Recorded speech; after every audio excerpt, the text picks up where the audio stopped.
Katniel, nagkabalikan na?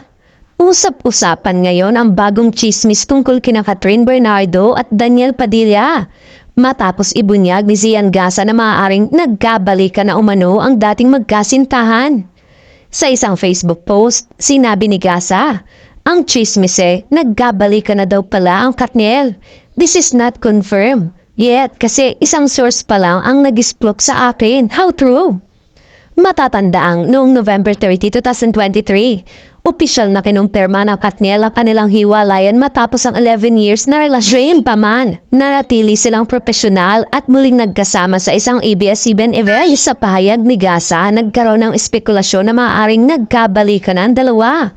Ngunit hanggang ngayon, wala pang opisyal na kumpirmasyon mula kina Catherine at Daniel. Mananatili ba itong chismis o may katotohanan nga? Maaalala kamakailan ay napabalitang nag-usap ng huli sina Kat at Daniel.